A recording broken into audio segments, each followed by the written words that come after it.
네, 오늘도 주 이름으로 여러분들을 사랑하고 여러분들을 축복합니다. 오늘은 주님 오심을 기다리는 대강절 마지막 주인 제4주입니다. 이제 내일이면 끝으로 우리가 기다리고 사모했던 주님 오신 성탄절을 이제는 우리는 맞이하게 됩니다. 성탄절의 의미란 것은 하나님의 우리에 대한 사랑이라고 요한 사도는 요한복음 3장 16절에서 말씀합니다. 하나님이 세상을 이처럼 사랑하사 독생자를 주셨으니 하나님이 우리에 대한 사랑, 이 사랑이 어떤 사랑일까요? 일본인 저술가 중에서 마스이 토요토미라는 사람이 있는데 이 사람이 자그마한 소책자입니다만 참 사랑은 어디에라는 글에 보면 사랑을 세 종류로 설명을 합니다. 먼저는 만약 무엇이라면의 사랑입니다. 조건부적인 사랑을 말합니다. 조건을 제시해서 그 조건에 응할 때만 사랑하고 그렇지 아니할 때는 사랑하지 아니하는 사랑이지 진정한 사랑이라고 말할 수 없습니다. 그리고 두 번째는 무엇이기 때문에 사랑입니다. 조건이 충족되었기 때문에 사랑하는 사랑입니다. 돈을 원했는데 돈이 있기 때문에 사랑하는 것입니다. 아름다운 외모를 원했는데 그것이 갖추어져 있기 때문에 사랑하는 것입니다. 이거 역시도 진정한 사랑이라고 말할 수 없습니다. 세 번째는 무엇임에도 불구하고의 사랑입니다. 조건을 따지지 않습니다. 다른 어떤 것을 사랑하는 것이 아니라 바로 너를 사랑하는 것을 말합니다. 조건 없는 사랑이지. 사랑을 받을 자격이 있든 없든 상관하지 않냐고 그저 너만을 위한 사랑입니다. 진정한 사랑이죠.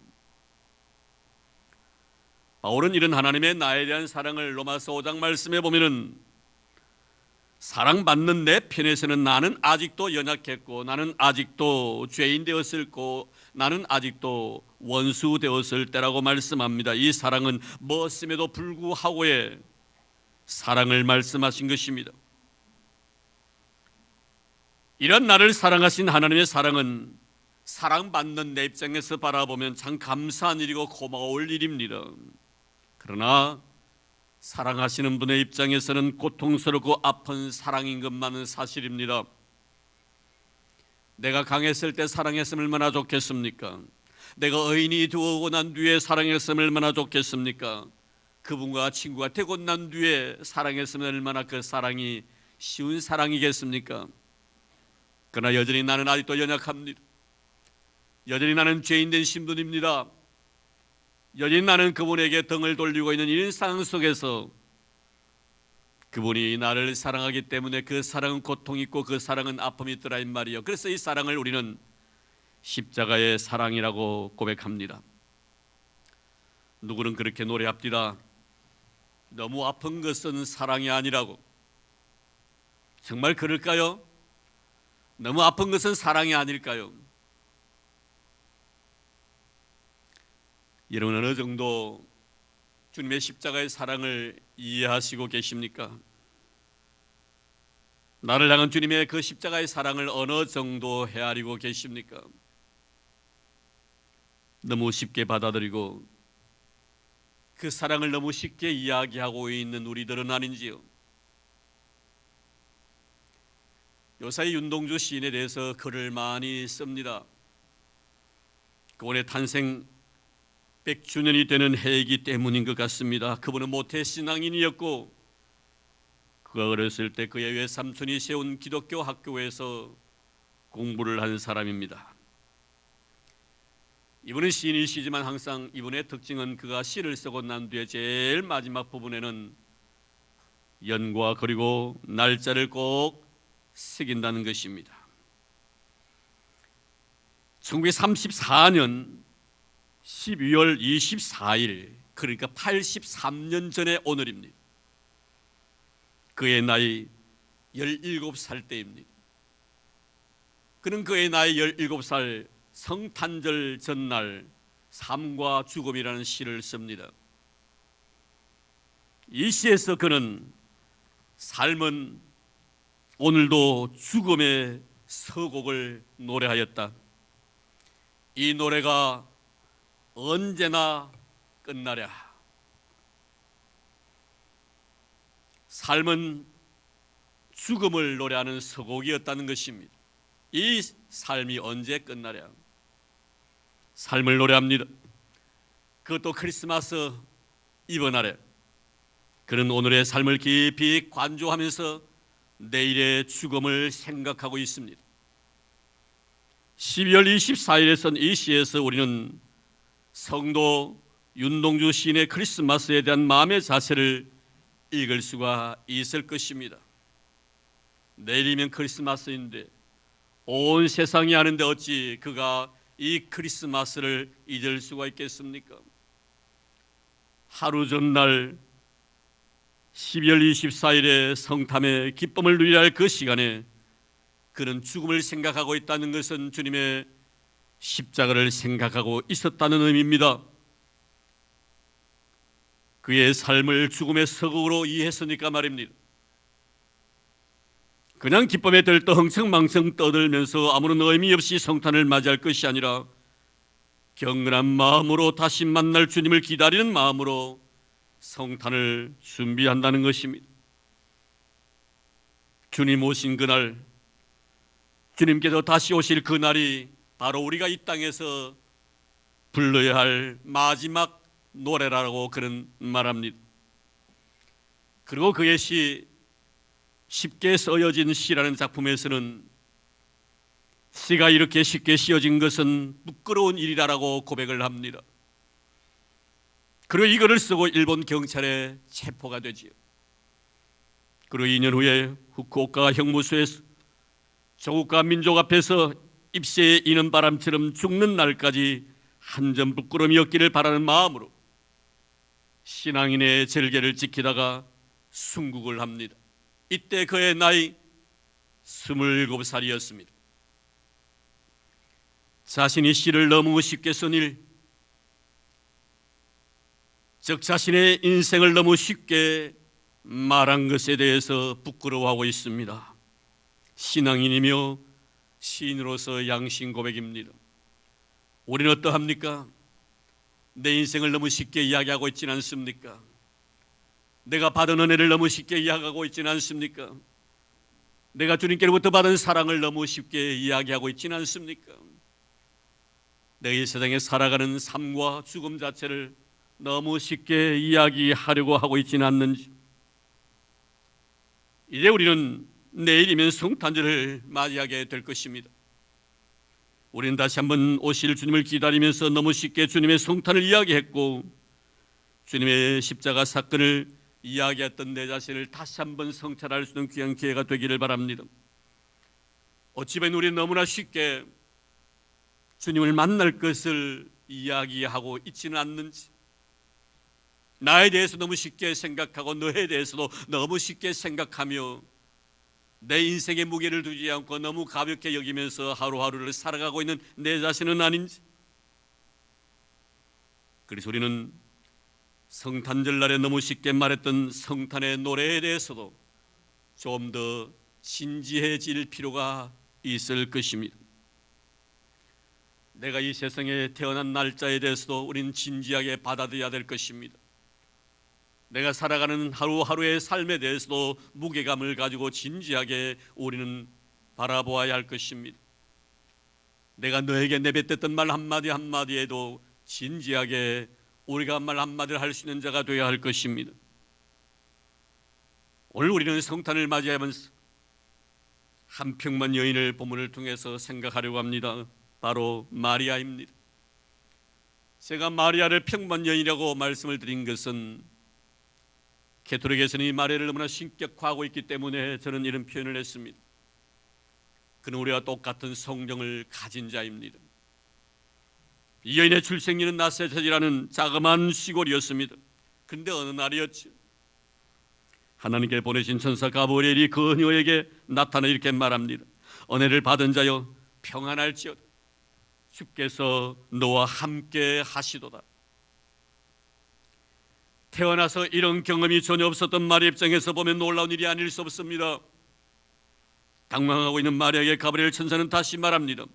마리아여 무서워하지 말라. 내가 하나님께 은혜를 받느니라. 보라, 내가 잉태하여 아들을 낳으리니 그 이름을 예수라 하라.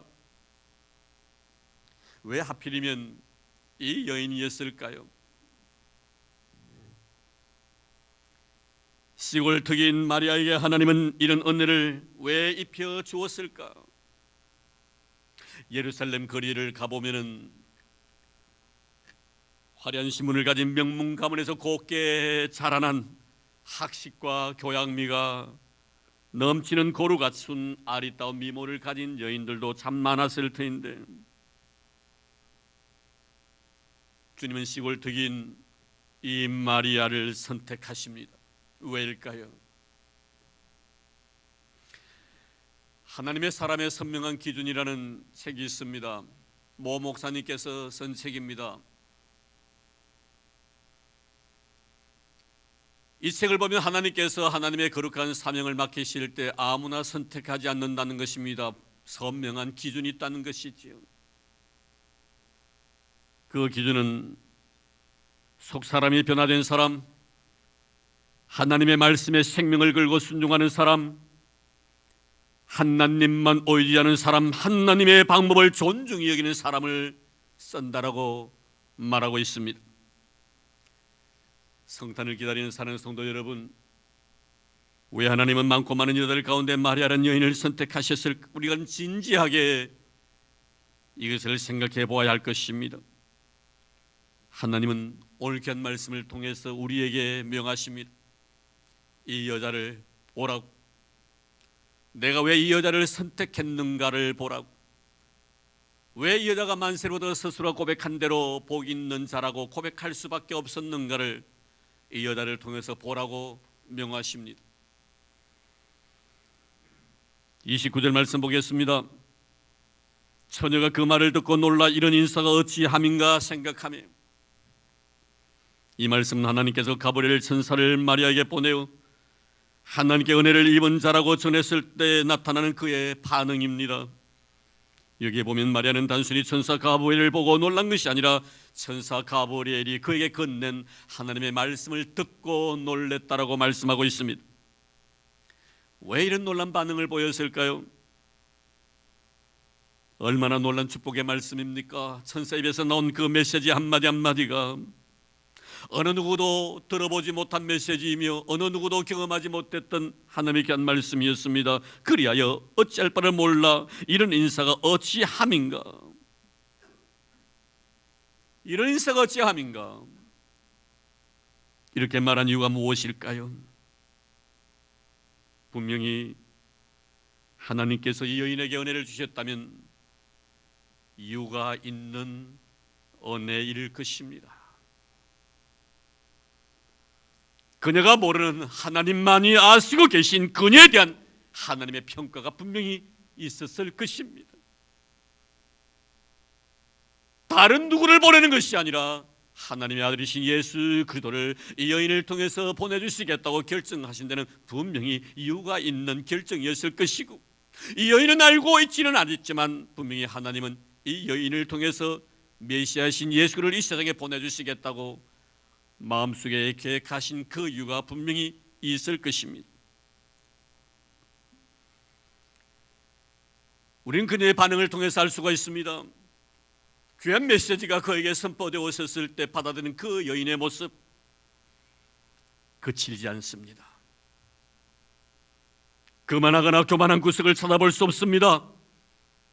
이토록 놀라운 하나님의 축복을 받아들이기에는 모자람이 많은 자는 자기 고백이 오늘 그의 반응 속에 나타납니다. 이것은 38절 말씀에서도 분명히 기록하고 있습니다. 여종이라고. 어떤 의미입니까 여러분? 당연히 받아들일 수 있는 자격을 가진 자가 아니라 이런 축복을 받아들일 수 있는 자격이 없는 자라는 것입니다. 그리고 어떤 말씀을 하실지라도 그 말씀 앞에 내가 가타부타 할 만한 자격을 가진 자가 아니라는 의미에서 그는 하나님 앞에서 자신을 여종이라고 고백한 것입니다. 무엇을 말씀합니까? 이 마리아의 겸손함을 보라는 것입니다. 이 말씀을 받아들일 때의 상황을 우리는 머릿속에 한번 그려볼 필요가 있을 것입니다. 은혜를 받은 자여 평안할지어다. 주께서 너와 함께 있어다. 보라 너가 잉태할 것이다. 그 이름을 예수로 하라. 그 나라가 무궁하리라. 30절에 33절까지 긴 내용의 말씀입니다. 이 메시지를 받아들든 말이요, 자신이 지금까지 살아온 삶의 결과라고 속리감에 돋지 나머지 펄쩍펄쩍 뛰지는 아니었을 것입니다. 그리고 당연한 결과라고, 내가 그렇게 살았더니 하나님께 나에게 이런 복을 주셨다라고 그렇게 생각하지도 않았습니다. 은혜를 받을 만큼 그녀는 분명히 아름다운 영혼을 소유한 여인이었습니다. 저는 생각합니다. 이 마리아가 이 복된 소식을 접하고 난 뒤에 그는 조용히 눈을 감고 감사의 눈물을 흘렸을 것이라고. 왜요? 그가 고백했던 찬양 속에 그의 마음이 진하게 묻어나기 때문입니다. 비천한 계집종에게 이런 은혜를 주십니까, 하나님 아버지? 그리고 흐른 눈물과 함께 그녀는 조용히 하나님을 향하여 노래합니다. 46절 이하의 말씀에 잘 기록이 되어 있습니다.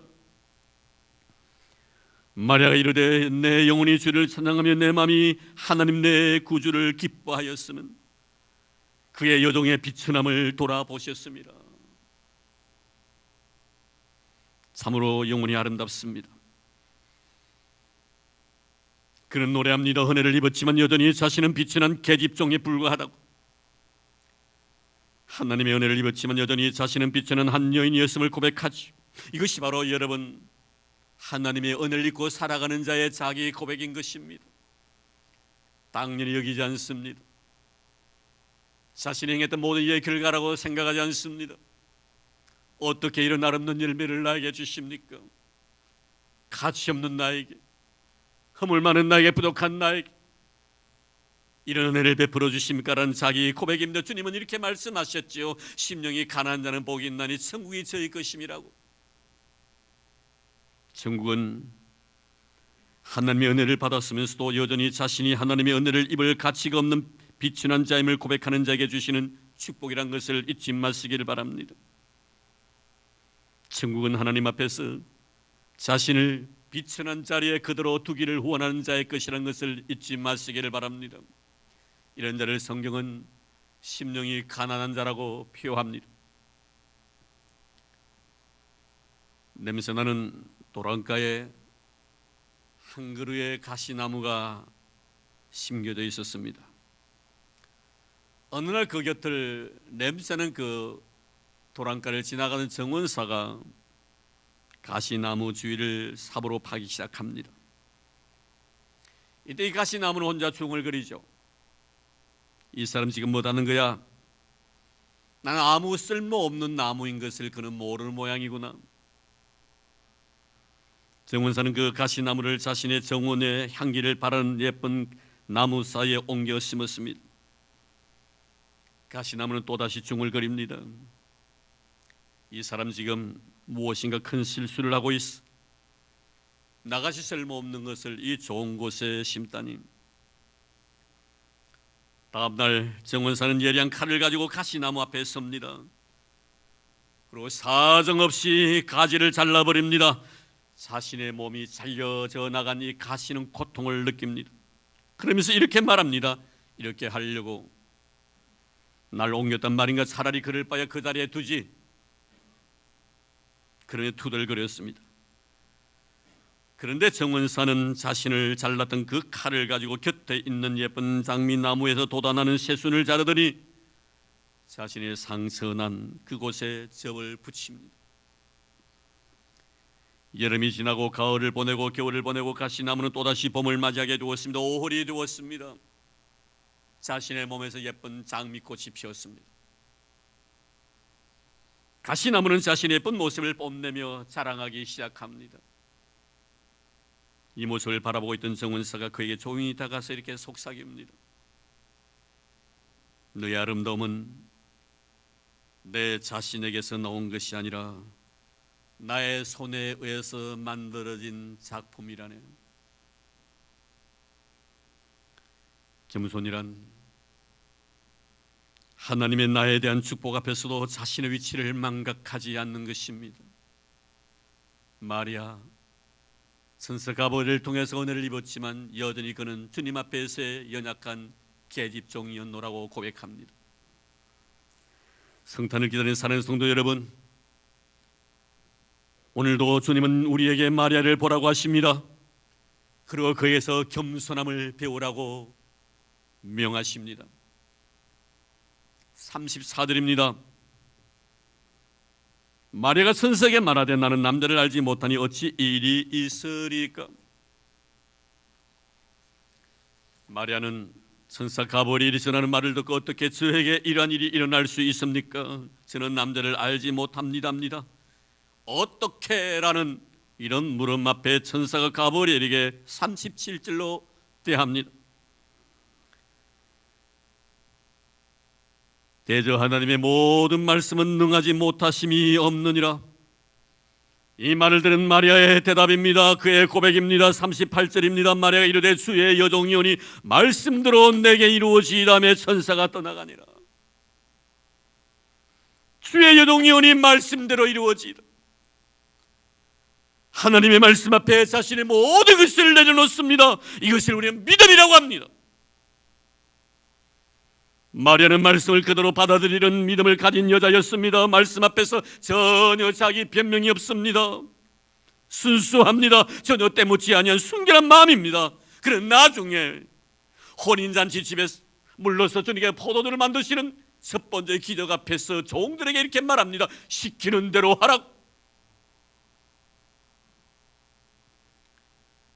그렇습니다.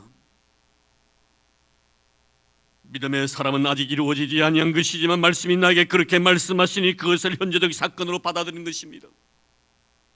미래의 사건을 현재적 의미로 받아들이는 것, 이것을 우리는 믿음이라고 말합니다.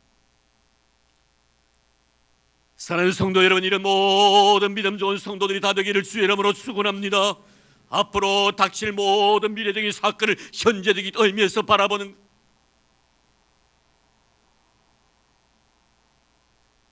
마리아 보십시오.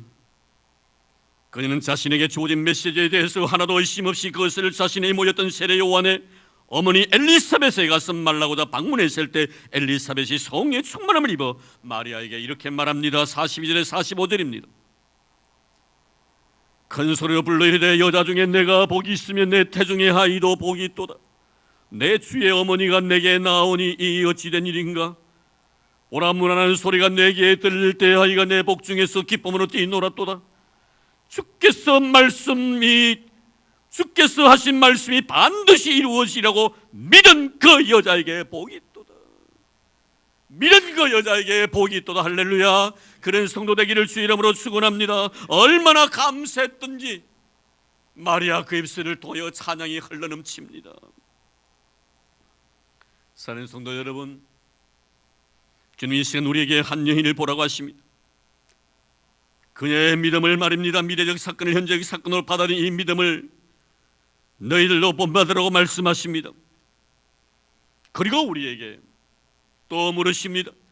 지나간 과거의 사건 자체도 현재의 사건으로 너희들은 받아들일 수가 있는 2000년 전의 사건을 현재의 의미로서 너희들은 그것을 믿음으로 받아들일 수 있느냐라고 묻습니다. 사랑하는 성도 여러분, 2000년 전에 우리를 구원하시기 위해 인카네이션 되셨던 예수 그리스도가 바로 올 현재의 사건임을 믿습니까? 이 믿음이 있어야만 이 믿음의 사람인 줄로 믿습니다. 그 사건이 바로 어느 누구의 사건이 아니라 내 자신의 사건으로 받아들인 자, 이를 향하여 우리 주님은 믿는 자라고 말씀합니다. 하나님의 은혜를 입은 자여 평안할지어다. 이 믿음의 여인을 향하여 천사는 말합니다. 하나님의 은혜를 입은 자여 평안할지어다. 하나님이 너와 함께 하시리라. 할렐루야. 이런 은혜가 있기를 주의 이름으로 축원합니다.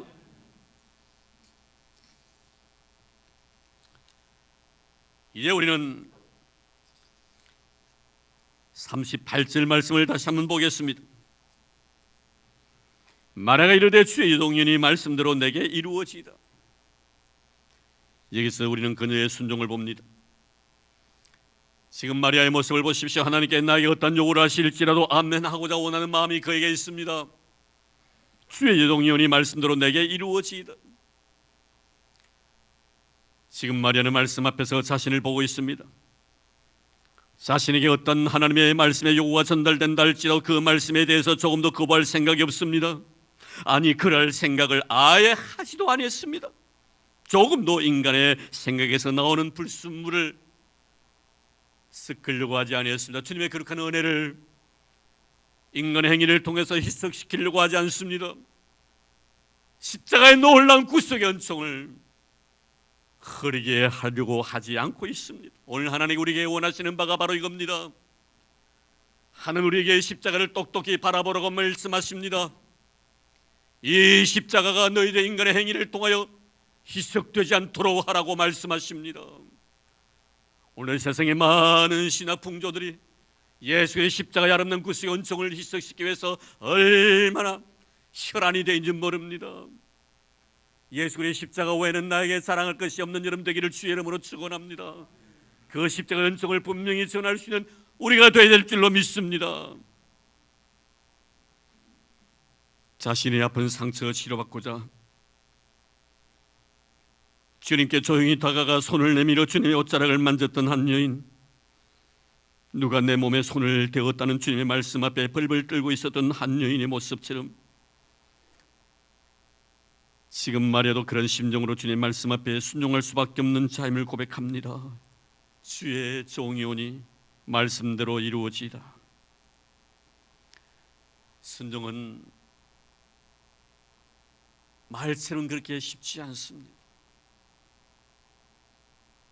그렇기 때문에 하나님께 나에게 요구하시는 것입니다. 어느 누구에게 요구하는 것이 아니라 예수의 은혜와 사랑의 의미를 아는 자에게 순종을 요구하십니다. 우리 너무 쉽게 이 순종을 말하고 있지는 아니하는지, 우리는 마리아 입장에서 오늘 이 사건을 한번 생각해 볼 필요가 있습니다. 우리는 왜 요셉이 조용히 마리아와의 관계를 정리하기를 원했는가를 생각해 보아야 할 것입니다. 여자가 임신을 했습니다. 남자 없이 불건한 것입니다. 이 사실이 드러난다면 마리아는 간음죄로 돌에 맞아 죽을 것입니다. 율법의 요구이기 때문입니다. 그럼에도 불구하고 마리아는 지금 하나님의 말씀이 오니 내가 죽는 한이 있다 할지어 그 말씀을 지키다가 하나님 앞에 쓰겠노라는 그런 나라는 신앙의 결단을 지금 하나님 앞에서 하고 있다는 것입니다.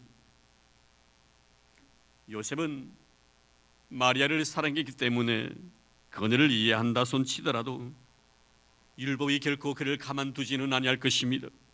그리고 그녀의 죽음에 대해서 어느 누구 한 사람도 동정하지 아니할 것입니다. 하나님의 말씀에 대한 요구를 그대로 받아들인 자에게 주어날 엄청난 시련의 대가를 그는 분명히 치료할 것입니다. 하지만 그것이 하나님의 나에 대한 요구이기에 그는 그것을 그대로 아무런 거부 없이 받아들입니다. 그는 고백합니다. 주의 종입니다. 종이기에 순종 외에는 다른 것을 선택할 수 있는 자격이 없다고 고백합니다. 종인 주제에 내가 뭐라고 당신 앞에 말씀드리오리까입니다. 참으로 아름다운 신앙인의 모습입니다. 우리는 왜 그녀가 하나님의 구속 사이에 가장 크게 아름답게 귀하게 쓰임받게 된 여인이 되었는가를 알 수 있습니다. 주님은 성탄을 기다리는 우리에게 말씀합니다. 마리아의 순종을 보라고. 마르틴 루터는 이렇게 말했지. 나는 기적을 행하는 자보다는 순종하는 자가 되기를 원한다.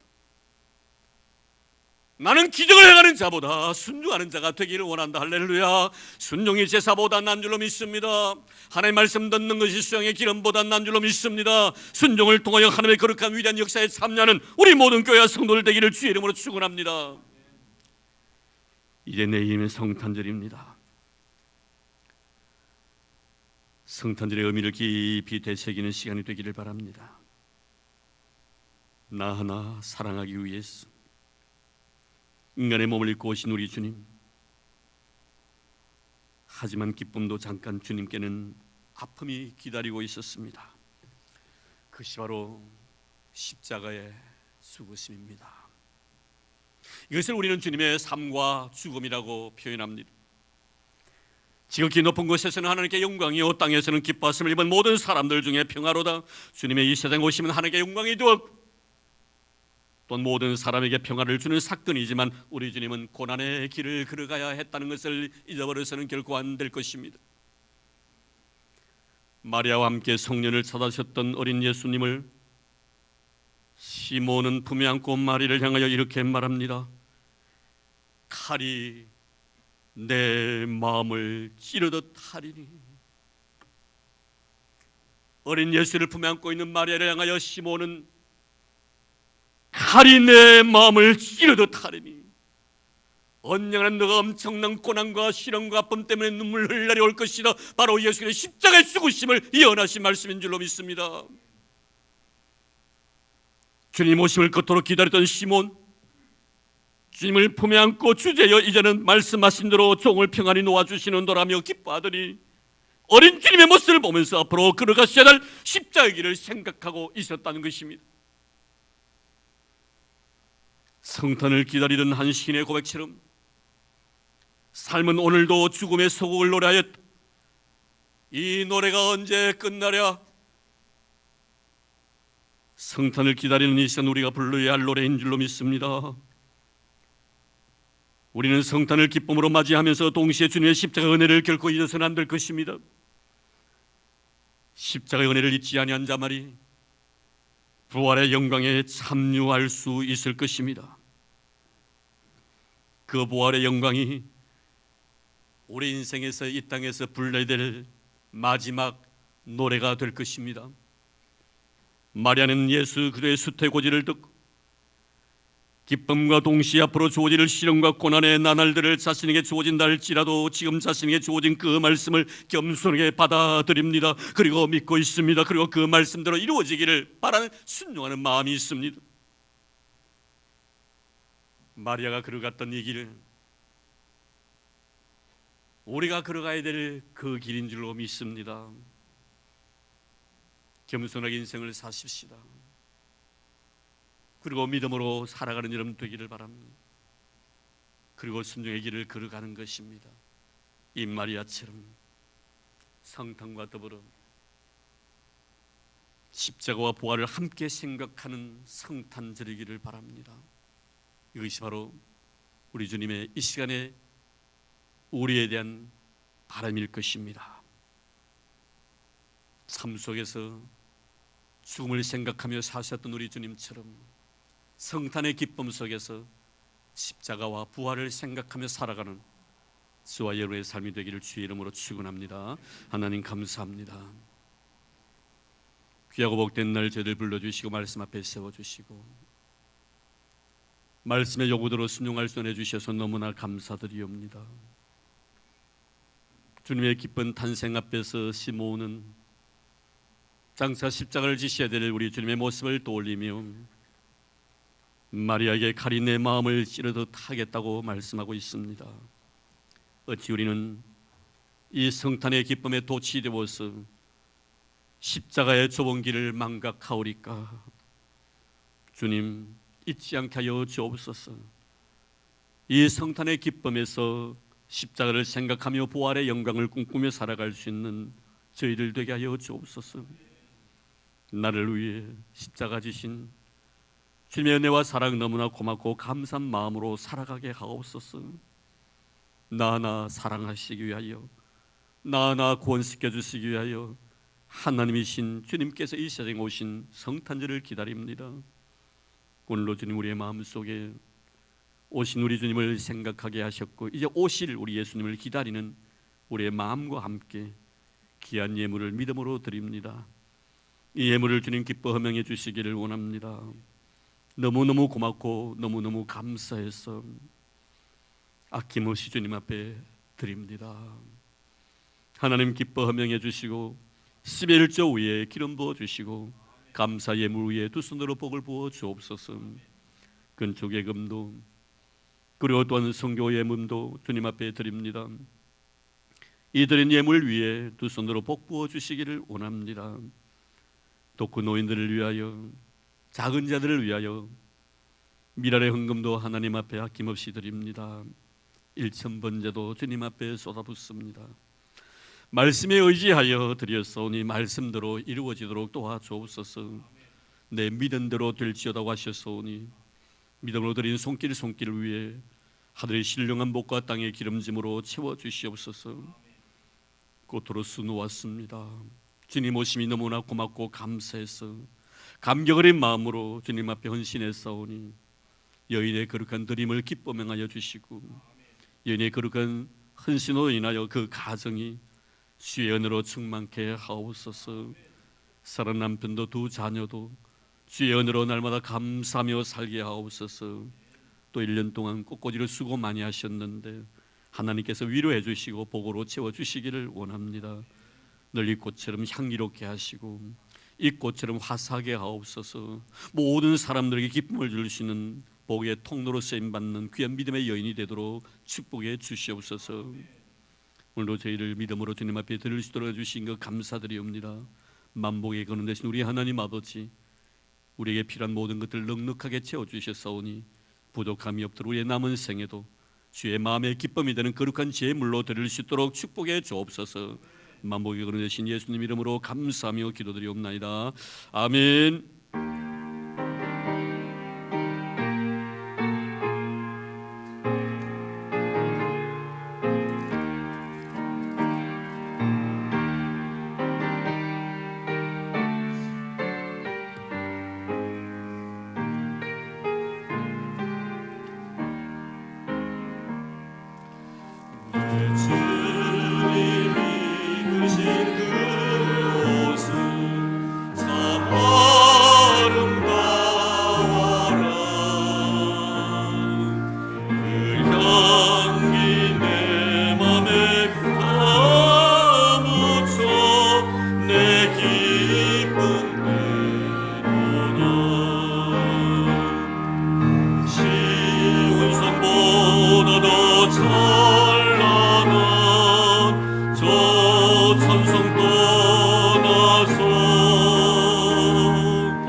소식 알려드립니다. 주보 참고해 주시기를 바랍니다.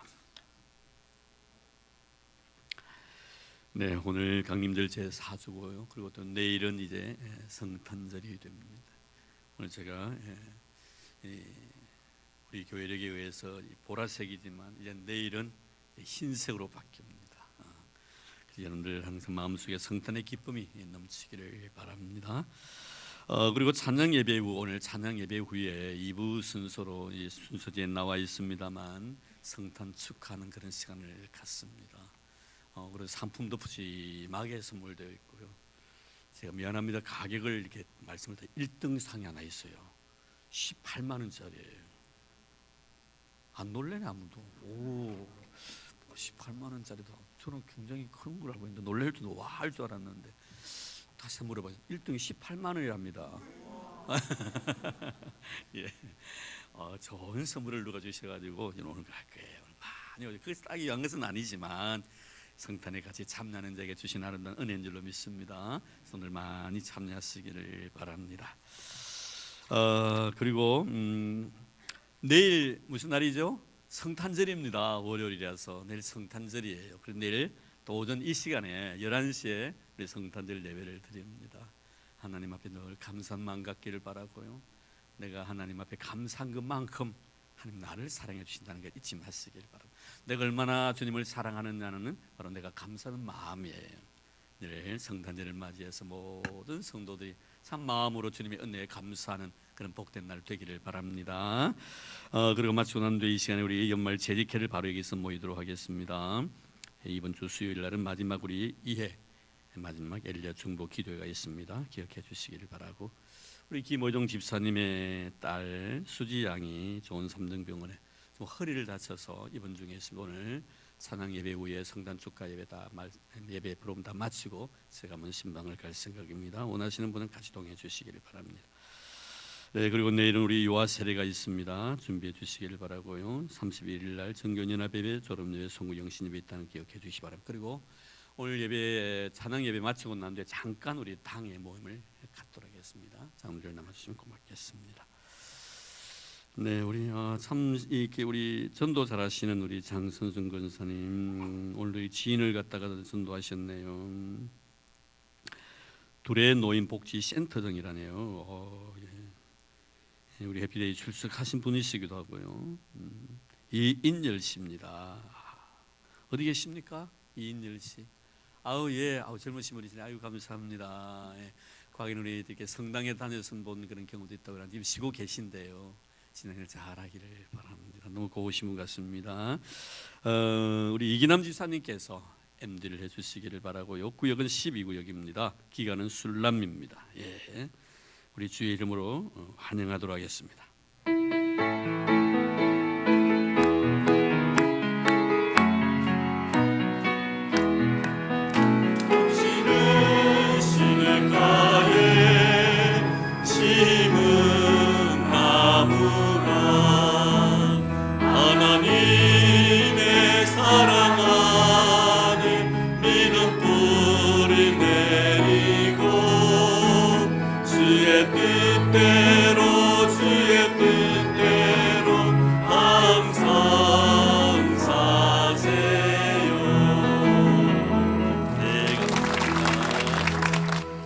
하나님께 우리 인연 우리 자매님을 위해서 기도드리도록 하겠습니다.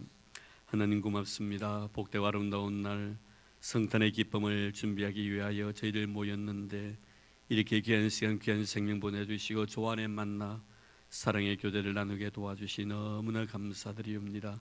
마음속에 주님을 사모하는 마음이 있습니다. 주님을 그리워하는 그런 믿음이 있습니다. 하나님이 이 시간에 간절히 바라옵기는 우리 사는 이인열 성도님에게 자비를 베풀어 주셔서 그 생명 하나님의 거룩한 생명록에 기록해 주신 줄 믿고 감사를 드리옵니다. 세상 끝날까지 함께 해주시기를 원하옵고 어디로 가든지 동행해 주시기를 원합니다. 늘 하나님의 간섭 속에 살게 하시고 하나님의 선하신 뜻을 이루게 하오시며 오래오래 동안 건강한 모습으로 장수의 복도 주시고 가정의 복도 주시고 자녀들의 축복도 허락하여 주시옵소서. 하늘 날마다 형통케 주님 도와주시며 주의 귀한 딸로 인하여 모든 사람들이 행복을 누리게 도와주시옵시고 그 역시도 모든 사람들 때문에 기쁨의 인생을 살아갈 수 있도록 축복해 주옵소서. 이제 우리 교회 보내주셔서 너무 감사드리고 그로 통해서 우리 교회가 큰 복을 받기를 원하고 우리 성도들도 그에게 주의 사랑 심어줄 수 있는 귀한 사랑의 공동체를 갖고 갈 수 있도록 축복해 주옵소서. 영혼 사랑하는 마음으로 전도한 우리 장문사님에게도 은혜 위에 은혜를 더해 주시옵시고 이날께도 복 많이 내려주셨는데 하나님 앞에 서는 그날 자리다 칭찬받는 신실한 믿음의 여인이 되도록 축복해 주옵소서. 고맙습니다. 우리 교회를 사랑해 주셔서 귀한 성령 보내주시고 소원의 사랑을 노래할 수 있도록 축복해 주신 예수님 이름으로 기도드리옵나이다. 아멘. 네, 마치고 난 뒤에 사진 촬영하고 가시면 고맙겠습니다. 우리 MD 전도하시면 같이 참여해 주시기를 바랍니다. 예. 자, 이제 우리 다 그 자리에 일어나 주시기를 바랍니다. 예. 자, 내일 성탄절인데 내일 우리가 메리 크리스마스 인사해야 될 것 같고요. 오는 곁에 있는 분들을 위해 축복해 주는 그런 시간을 갖도록 하겠습니다. 당신은 나의 면류관입니다. 네, 감사합니다. 예, 고맙습니다. 예, 서로는 서로에게 큰 면류관이 되기를 바랍니다. 한 번 더 인사할까요? 예, 당신은 나의 자랑입니다. 예, 당신은 나의 자랑입니다. 감사합니다. 예.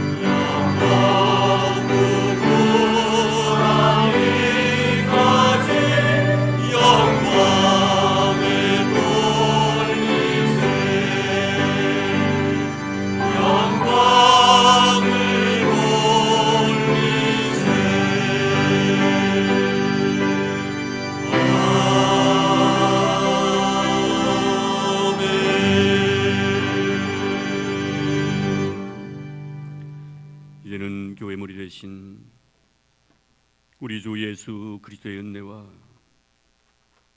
하나님 아버지의 지극하신 사랑하심과 성령님의 교통하심이